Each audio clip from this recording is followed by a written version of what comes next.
Good afternoon, this is news in English from the Syrian Hour television in Damascus.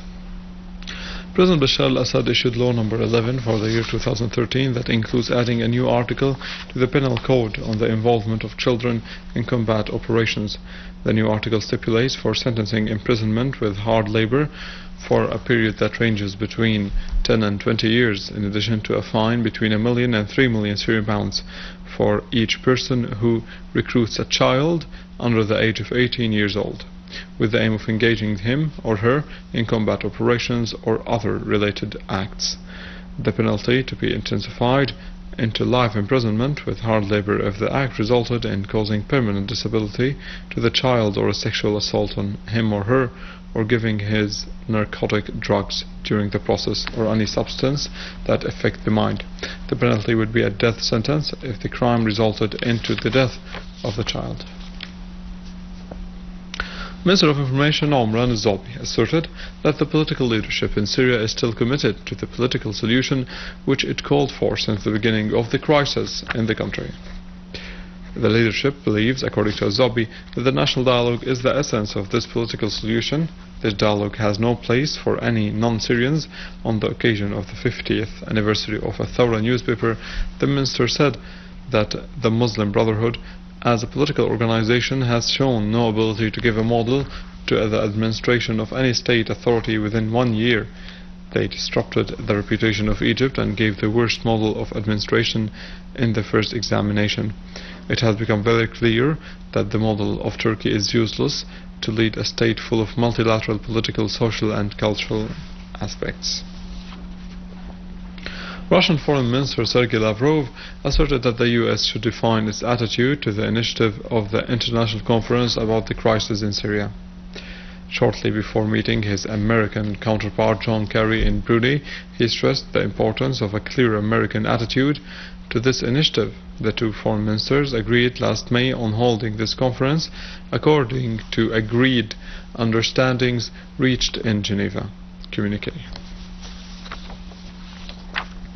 The European Front of Solidarity with Syria in the Czech capital Prague asserted standing by the Syrian government and people. The front endeavors to acquaint the European communities with the reality of the situation in Syria. The lecture was joined by many Western academic experts, including Professor Daniel Solis, the specialist in political sciences. The front asserted that the Syrian government was the legitimate authority protecting sovereignty and stability.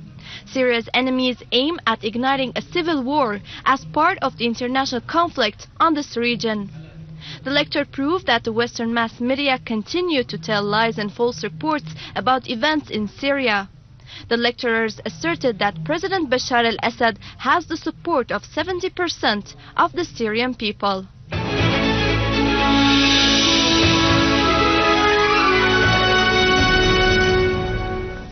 In our field developments, the terrorist Ahmed al-Sukhni, also known as the Bin Laden of Syria, leader of the al-Nusra, was killed in Deir ez-Zor when units of the Syrian army attacked terrorist groups in the city and scored direct hits among them. A military source said that the Syrian army destroyed terrorist groups in the town of Mohassan in the countryside of the governorate, killing large numbers of terrorists from the so-called al-Nusra. Units of the Syrian Arab army destroyed terrorist groups and their hideouts in several towns and villages in Idlib countryside. They also defused explosive devices planted in Al-Masluma highway to be detonated by remote control. A military source said that many terrorists were killed in the town of Binnish and other areas. Their weapons and equipment were also destroyed. The army foiled terrorist attempts to detonate 3 explosive devices, each weighing 20 kilograms. In a series of operations to the east of Al-Nabik, Rankus, Qara and Adra in Damascus countryside, units of the Syrian Arab Army inflicted heavy casualties among terrorists and destroyed a rocket base and heavy machine guns they were using. On the other hand, several citizens were wounded when an explosive device was detonated by terrorists under a private vehicle in Al-Kiswe. An official source clarified that the explosive devices exploded after attaching it to a car parked in Al-Kiswe roundabout. The explosion led to the injury of 10 citizens and material damages in the place.